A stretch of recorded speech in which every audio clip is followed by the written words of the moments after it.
Okay, we're gonna get started.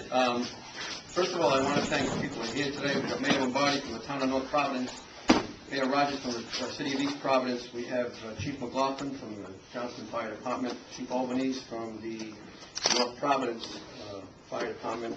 We have EMS Coordinator Chief Ray Medeiros from the North Providence EMS Squad Rescue Division, and Chief Kluzik from the East Providence, the city of East Providence, as the fire chief. I know there's been a rumor swelling, and that's why we wanted to call this press conference. Since last week we had a meeting. We've met twice with the city of Providence. When I say we, it's Johnston, North Providence, East Providence, and we did have Pawtucket at the first meeting. But I just want to clear the air. I think it's important. I know you guys have a job to do, but since our last meeting on the 16th, May 16th, I got a slew of phone calls from the media saying, hey, did you guys meet? What's going on with your rescues? Approximately on May 4th, we had our first meeting this year, along with Mayors Lombardi, Rogers, Brevian, my chief, Tim McLaughlin, and we had met with the Public Safety Commissioner, Steve Perry. And we were concerned about the amount of rescues that Providence was calling upon Johnston, North Providence, East Providence. So it was getting to the point where we were kind of leaving ourselves short. Now, this has nothing to do with our mutual aid pact for fire protection. This is just EMS. Johnston last year responded to 473 calls to Providence, rescue calls, that is. North Providence, the mayor will give his statistics, and East Providence, the mayor from East Providence will give his statistics. Then we had a second meeting on May 16th, and this time we met with Mayor Tavares and Steve Perry, along with myself, Mayor Lombardi, Mayor Rogers, and Chief McLaughlin to come to the meeting. And we just told them that, listen, this is getting to be a costly expense for us. And I had proposed that for the calls that we do not get reimbursed, that we get like maybe a flat $500 fee that the city of Providence would pay. The average basic life support call is about $1,060, and that's for basic life support if you sprain your ankle, if you something minor, nothing major. An ALS, advanced life support call, starts off at $1,278, and that's if the firefighters have to give, start an IV or give life-saving medications or defibrillate, things of life. So what I was looking at is we had noticed that we were not getting reimbursed for many of the calls that we were going on. So I set this flat $500 per call. It's a very small nominal fee. And as I said, those are for the calls only that we're not being reimbursed via insurance, Medicare, or any personal payments. And as I said, my reasoning was that we were actually losing money from not being reimbursed, and it was become a cost for us to respond to the city of Providence. Now we know that there is a mutual reciprocation, but I have to tell you that Providence, they came to our community around 20, the numbers here. They came to Johnston, their rescues came to Johnston 23 times. As I said, we went 473 times. One of the other problems that I had noticed too, and we know all the cities and towns are looking to cut expenses, there's no doubt about it, is many of the calls that we were responding to in Providence were during the shift change. Therefore, I would have to pay our firemen overtime when they got back to the city of Johnston, the town of Johnston.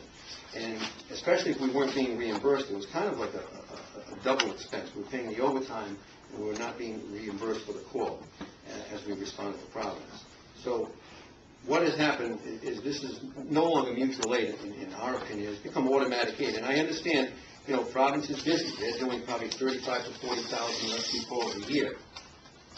But I'm speaking obviously from Johnston. The Johnston residents can no longer afford to subsidize the city of Providence when it comes to rescue. Now, this is not being mean-spirited at all. We know that all the cities and towns have financial issues. As I said, we're subsidizing the city of Providence, and we can no longer afford that. We have 3 rescues, and at times, out of our 3 rescues in Johnston, we've had 2 in Providence.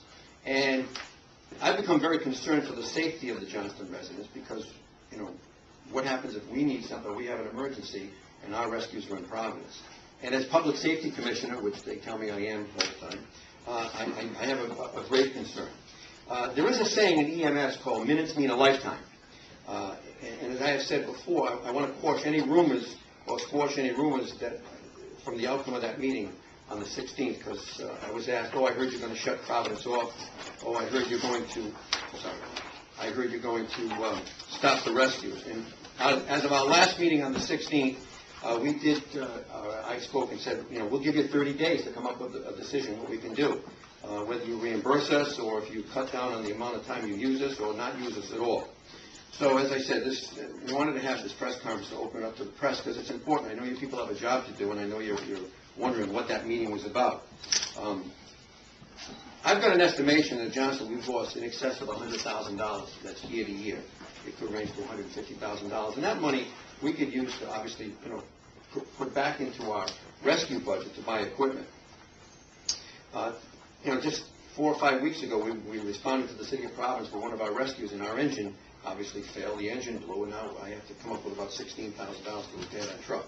So this is not meant to disparage the city of Providence or any of their firemen. I mean, they have one of the busiest fire departments, I think, in New England, especially their rescue calls. This is just simple economics for the town of Johnston. Johnston taxpayers, as I said earlier, can no longer afford to subsidize the taxpayers of Providence. I'll be meeting with my fire chief to determine what action we will take after the 30 days ends if, in fact, Providence is unable to reimburse us that nominal fee of $500, which I think is more than fair. This is not being mean-spirited. We understand that, we all have budgets that we have to adhere to. My fire chief, we kind of trimmed his budget this year for our new budget, so everyone has to toe the line. The cost of diesel fuel has skyrocketed. I don't have to tell you that. The cost of our firemen's overtime has gone up, and the cost of our equipment has gone up. We just bought 2 brand new rescues. They were $215,000 a piece, and they're beautiful trucks. We need the equipment if we want our men and women to do the job. So I'm very concerned about Johnston residents who may need a rescue, and we got 1 or 2 that are in Providence. Remember, this happens 473 times a year. And if something happens in Johnston, how do you explain to that person that, the rescues are in Providence? That's why it took an extra amount of time to get to your home.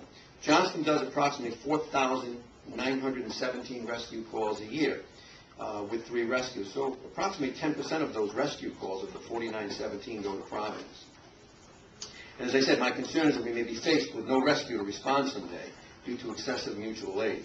Now, I know Providence, as I said earlier, is facing difficult financial time, but we're all facing the same.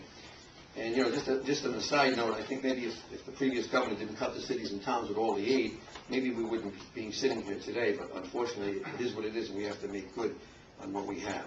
So this is simple economics. Johnston needs to get reimbursed for the calls, which we're not being paid for, and also the overtime. As I said, it's costing us a huge amount of money in overtime because many times the shifts run. Basically, they start at 8 o'clock in the morning, and they go for 6 o'clock at night, and the night shift comes in at 6 o'clock at night and goes till 8 o'clock the following morning. And many times, as I said, we seem to be getting caught in between shift changes. So once again, just to quash or quell any rumors while letting the press know what's happening, we are going to wait for 30 days to see. We're still working on this with the city of Providence, and I'm hoping that we can come to some type of agreement. And I just wanted to clear up any rumors. So we look forward to hearing from Mayor Tavares and his Public Safety Commissioner. I know the other communities, and you'll be told today that one of the community here, their rescues were in Providence, and they had to call for a mutual aid rescue, and from another town, and that town sent that town a bill. So it's really costing us money, which I think is unfair to our taxpayers. And as I said, besides the economic factor, to me it's a public safety issue. We have 26 square miles to cover in this town. We have 3 rescues. And I have to tell you, 4,900 rescues, those men and women on the fire department in Johnston don't stop. They're out all the time. So like I said, my concern is for the public safety, of the citizens of Johnston, but also the economic factors. The economic factors obviously is second. Life is first. There's no doubt about it. We're concerned about, waiting an extra few minutes for our residents to wait for a rescue. So I'm hoping this can be worked out. As I said before, I don't want to have to explain to a family that the rescue took an extra 10, 12, 15, 18, 20 minutes to get there because it came from another community. I know that Chief Medeiros, he's been involved in this for a long time, but we have a saying, minutes mean a lifetime, and minutes do mean a lifetime. So with that said, I'd like to bring up Mayor Lombardi, and then we'll bring up Mayor Rogers from the City of East Providence.